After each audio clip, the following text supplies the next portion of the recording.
Assalamualaikum warahmatullahi wabarakatuh dan selamat siang saya sampaikan kepada teman-teman Aga Farma angkatan 2020. Selamat bertemu lagi dengan saya Pak Septa. Kali ini kita sudah memasuki di pertemuan yang kedua, di mana pertemuan yang kedua ini kita akan membahas tentang landasan filosofi, landasan yuridis, landasan historis, dan landasan culture tentang pendidikan Pancasila. Nah, sebelum kita memasuki materi, saya ingin bertanya, bagaimanakah pemahaman saudara terhadap pendidikan Pancasila? Nah, secara etimologi, pendidikan bermakna sebagai suatu proses pengubahan sikap dan tata laku seseorang atau kelompok orang dalam usaha mendewasakan manusia melalui upaya pengajaran dan pelatihan.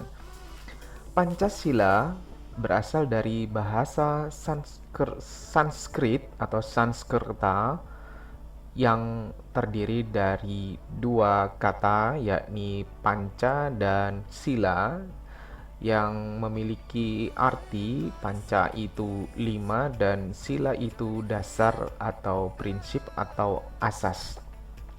Jadi kalau dua kata tersebut digabung berarti lima dasar atau asas yang menjadi ideologi bangsa Indonesia. Nah, secara etimologi, pendidikan Pancasila berarti silahkan simpulkan menurut pemahaman saudara dan semampunya saja sesuai dengan pengetahuan yang teman-teman peroleh atau yang teman-teman tahu ya. Nah, urgensi dari pendidikan Pancasila. Mengapa pendidikan Pancasila diberikan kepada peserta didik mulai dari tingkat pendidikan dasar sampai tingkat pendidikan tinggi? Seberapa pentingkah pendidikan Pancasila? Berikan pendapat saudara. Ya. Nah, landasan pendidikan Pancasila. Ada 4 landasan pendidikan Pancasila. Yang pertama historis, yang kedua culture, yang ketiga yuridis, dan yang keempat filosofis. Nah, keempat landasan ini membentuk sebuah pandangan hidup dan dasar negara Republik Indonesia.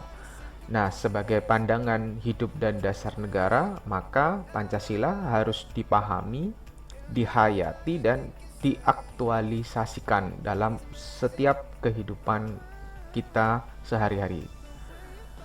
Nah, kita menuju ke landasan historis. Nilai-nilai Pancasila pada dasarnya sudah ada dan dilaksanakan oleh bangsa Indonesia sejak dahulu, walaupun ketika itu belum dirumuskan dengan nama Pancasila.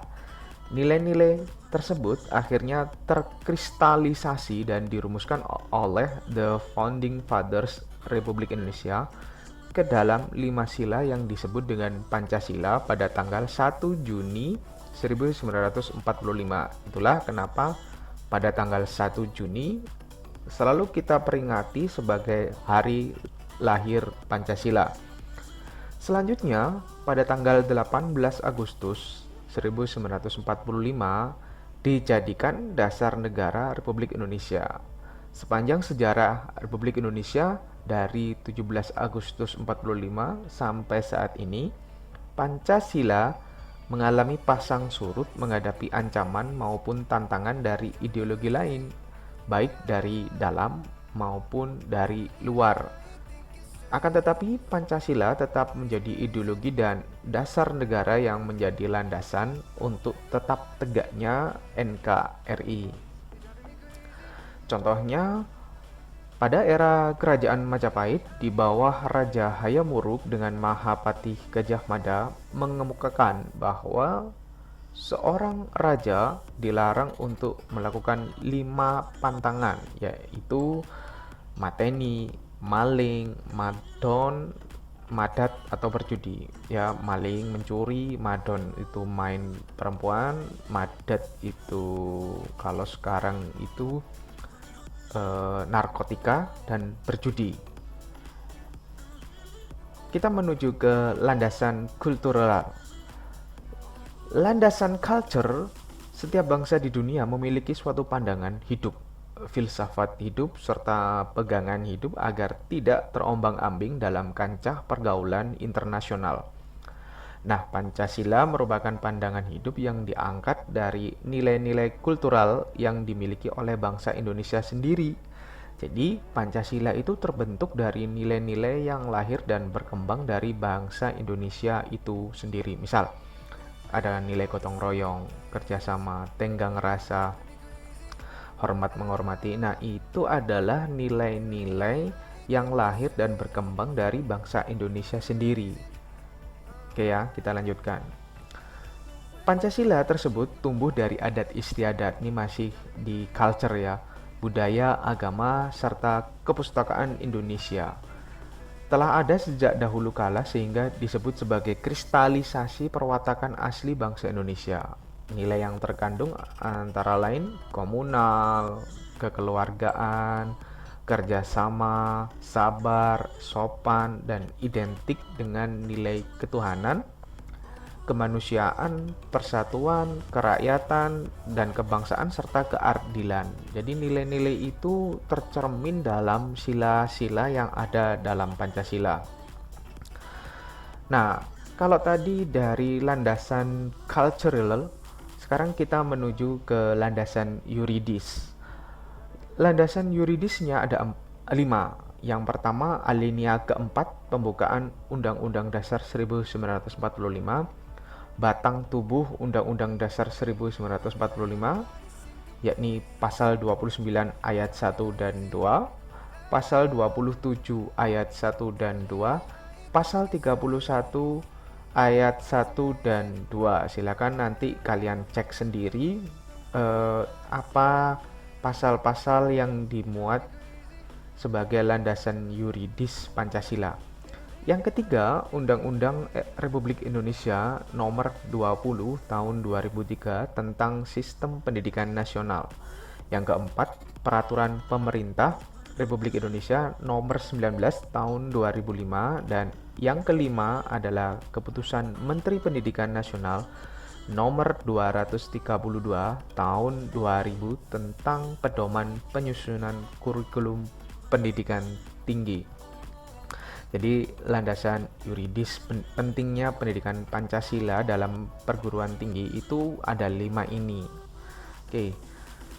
Secara yuridis, Pancasila dijadikan sebagai dasar negara RI semenjak 18 Agustus 45. Pancasila tertuang di dalam pembukaan UUD 45. Nah, Pancasila ini pada dasarnya menjiwai pasal-pasal batang tubuh UUD 45.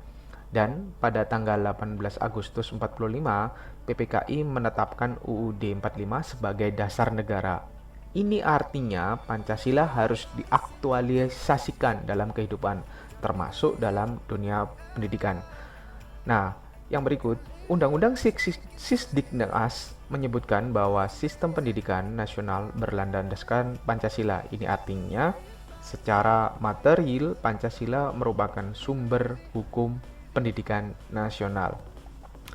Dalam SK Dirjen Dikti nomor 43 garing Dikti garing Kep garing 2006, misi PKN Pancasila dan Kewarganegaraan adalah memantapkan kepribadian mahasiswa agar secara konsisten mampu mewujudkan nilai-nilai Pancasila, rasa kebangsaan, dan cinta tanah air. Landasan yang berikutnya adalah landasan filosofis. Kenapa kok penting filosofis? Karena Pancasila itu sebagai falsafah hidup mengandung nilai dan norma-norma yang oleh bangsa Indonesia diyakini paling benar, paling adil, paling bijaksana, paling sesuai, paling baik, dan paling tepat bagi bangsa Indonesia. Karena proses kristalisasi dari budaya-budaya, kemudian adat istiadat yang ada di Indonesia itu menjadi paling tepat bagi bangsa Indonesia itu sendiri. Nah, filosofinya seperti ini. Pancasila dasar filsafat negara. Nah, filsafat kita ambil dari Arab dan diambil dari Inggris, itu memiliki pengertian pandangan tentang hakikat yang ada secara menyeluruh dan mendalam. Artinya mengandung nilai-nilai norma paling benar, paling bijak, paling tepat bagi bangsa Indonesia. Jadi filsafat itu merupakan pandangan tentang hakikat yang ada secara menyeluruh dan mendalam. Visi dan misi pendidikan Pancasila. Visi pendidikan Pancasila di perguruan tinggi itu menjadikan Pancasila sebagai sumber nilai untuk mengantarkan mahasiswa mengembangkan kepribadiannya selaku warga negara yang Pancasilais.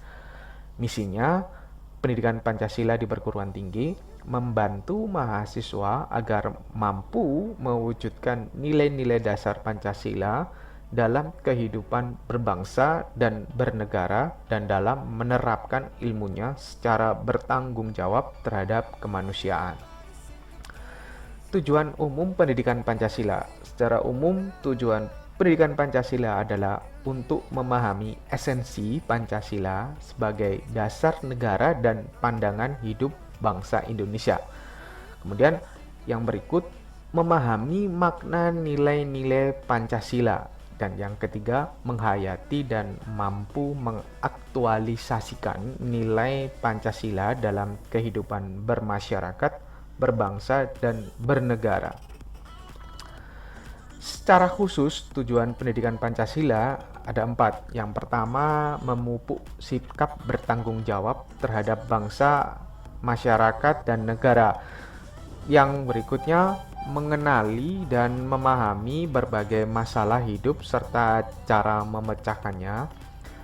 Yang ketiga, mengenali dan memahami perubahan-perubahan dan perkembangan iptek. Serta yang terakhir, memaknai peristiwa-peristiwa sejarah dan nilai-nilai budaya bangsa guna menggalang persatuan nasional. Ini adalah peta konsep tentang tujuan pendidikan Pancasila. Jadi silakan dicermati bahwa dasarnya adalah UU nomor 20 garing 2003 Pendidikan Nasional berdasar Pancasila, kemudian rambu-rambu pendidikan kepribadian nomor 43 garis dik garis kep 2006 PKN berbasis Pancasila. Nilai Pancasila diwujudkan dalam kehidupan sehari-hari. Kemudian